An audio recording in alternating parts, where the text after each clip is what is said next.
you don't need me to tell you. They serve Caio on the outside. He gets in close like he did there, and Diaz was able to counter him coming forward, giving up his long arms, giving up that height a little bit. But on the inside, the long arms don't necessarily serve you. You know, you don't have room to shorten up those punches sometimes. And Diaz, on the inside, should be doing more work. And he's doing a little bit more now.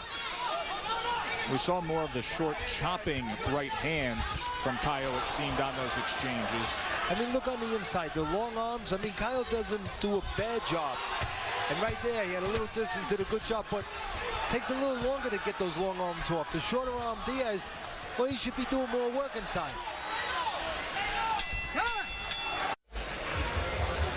Now, there is one of our favorites. If you're a fight fan, how do you not love this guy? Glenn Johnson.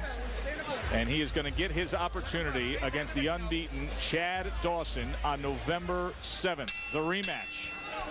He's one of my favorite fighters, one of my favorite people. He does it all the right way. Does it the right way in the ring, technically solid, fan-friendly, and does it the right way at all times outside the ring. Bernard Hopkins, Ring Magazine still has B-Hop #1 among the light heavyweights, and potentially the winner of Dawson Johnson meeting up with Bernard.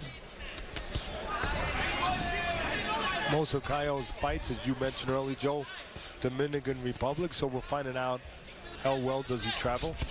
Big step up in class for Caio, and so far so good. And another thing going for Caio, Joe, we know he's taller, we know he's longer, but physically, as the naturally bigger man, he's bigger. He's been a junior welterweight most of his career. Diaz, with 41 fights, has maintained the lightweight limit throughout his career. And that's really, Teddy, what Diaz blames the loss against Reyes on, is the weight of how much it hurt him trying to make 135 in recent years. So now at 140, he feels a lot better. Right there, I like what I see from Caio, showing a little bit of his defensive prowess. Moving his head, being a little slick right there, making punches miss, and a moment ago doing that. Coming right back and returning back at Diaz after making a miss. Again, I don't like that from Diaz on the inside. He's got the shorter arms. On the outside, the long arm man, Caio is probably going to have the edge.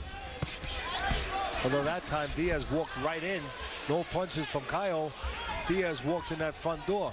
Landed a left hand and threw the right hand behind it. Now Caio with a flurry up top, just trying to rain down an attack on Diaz. And again, on the inside, the shorter arm Diaz, he needs to go to that skinny body. We've been talking about how tall, how long Caio is. Well, let's talk about how skinny he is, how thin that body is.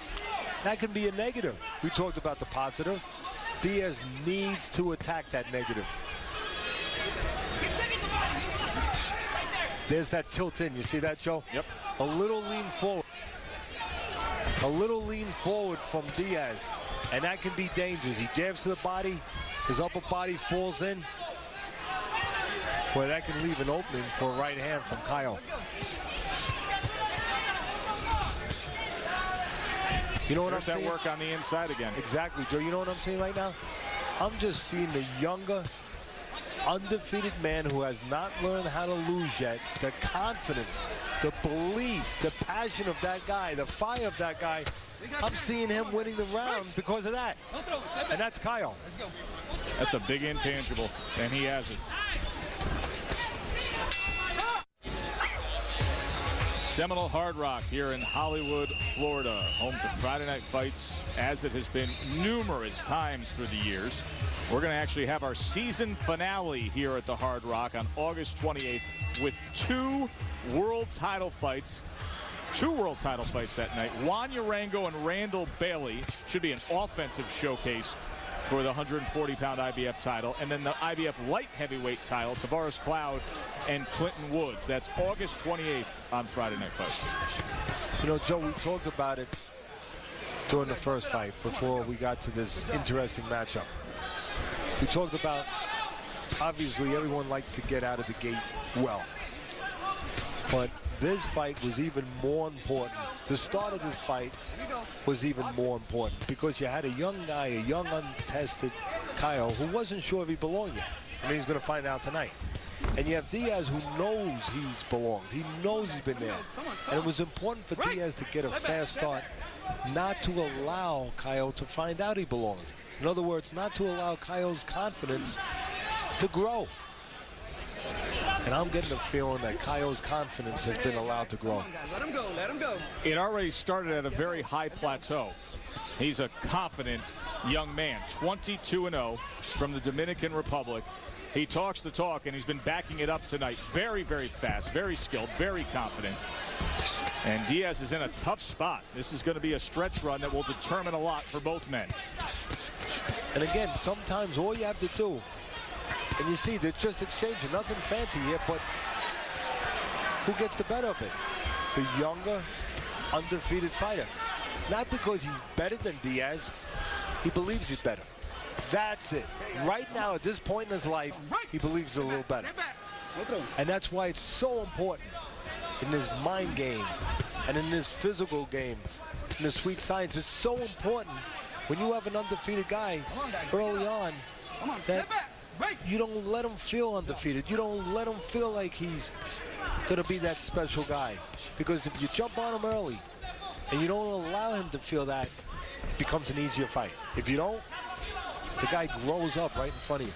I think we're watching Caio, to a certain extent, grow up a little bit.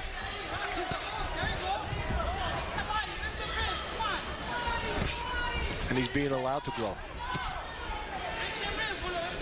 You have two young kids. Remember those little things you used to buy in the store? You probably still buy them. Those little things, those little people or little animals, you bring them home and you put them in the water and they grow. Oh, do I know them? They were just in my guest bathroom last week, thanks to my daughter. Yeah, exactly. Do I know them? And that's exactly what this fight reminds me of. Caio was little when he came here, you know, and you put him in a little water, you put him in the ring, he's getting a little confidence, he's growing. On the rise, the unbeaten Victor Caio. End of the round, chance to visit with BK. Joe, Teddy, let's take a look at tomorrow night's fight. We've got the weigh-in today. There's Timothy Bradley, #1 junior welterweight in the world, #1 contender. Manny Pacquiao is the champ, taking on the veteran. We've seen him many times here on Friday Night Fights, Nate Campbell, the Galaxy Warrior. Again, the weigh-in, not stunning. They made weight. Tail of the tape, main thing is Bradley is young and has tremendous energy. He's 25 years old, wins over Junior Witter, Kendall Holt, Edner Cherry. Nate Campbell, the veteran, 37 years old. He beat Julio Diaz. That's his most recent impressive win. Eddie Chambers, what happens in that fight? Well, I like Tim Bradley in this one. I mean, I like Nate Campbell. He's been all over. He's fought everyone. He's been an underdog in his whole career and worked very hard. But I like Tim Bradley's tenaciousness. He's athletic. He's young. He's aggressive, and he still, feels like he has to prove himself, over and over against these very, very good fighters. And I just think that's going to be what gets him over in this fight. Yeah, his motor revs, revs very, very quickly. But Nate Campbell will make him earn it. Joe? All right, so Eddie Chambers likes Timothy Bradley, 24-0 junior welterweight titleist. Teddy, your pick, Nate Campbell versus Timothy Bradley. I'm going with Bradley, a little younger, maybe a little faster, a lot of confidence. Both of them have a lot of heart, but you can make a good argument for Campbell. He's maybe a little stronger, a little physical. He goes to the body real well, Campbell. He sure does, if he can get inside and be consistent, that's the name of the game in that fight. If he can be consistent, putting the pressure on like he did with Diaz when he pulled off that upset, and he can bang to that body and keep it up, boy, oh boy, it's going to be a tough fight, a good fight, and a tough fight for Bradley. But I think Bradley's more consistent. I think he will do what he does on a regular basis, where maybe the older Campbell will do it in spots, but not consistent enough. The edge, Bradley. And of course, that's for a 140-pound title. Both these men trying to work their way up to that moment. Diaz was a titleist at 135. He felt the 5 extra pounds would serve him real well tonight against Caio. But we have found out a little bit about Caio. I'll tell you what served Caio well, Joe, a moment ago. Keeping those hands down low. Diaz just walked in, and Caio planted an uppercut on his chin from the ground. The hands were down already, kind of like we did on the fight plan. And all he had to do was pick up the uppercut. And that's got to make a guy like Diaz, even with his experience, a little hesitant about being aggressive. Because all of a sudden he's getting hit with punches, you know, from the ground, from all angles. So now he's got to be a little thoughtful about walking in. What am I walking into? This guy's unorthodox. He's a little different. And that makes you hesitate. And that's what Caio wants. He wants Diaz to hesitate.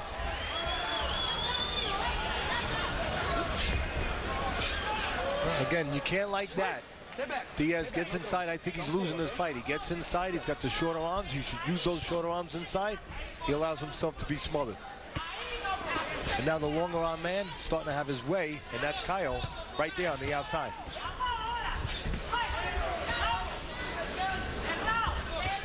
The best shots for Diaz, Joe, maybe go to that thin body, and he hasn't been doing that enough. That thin body of Caio. Break that down a little bit.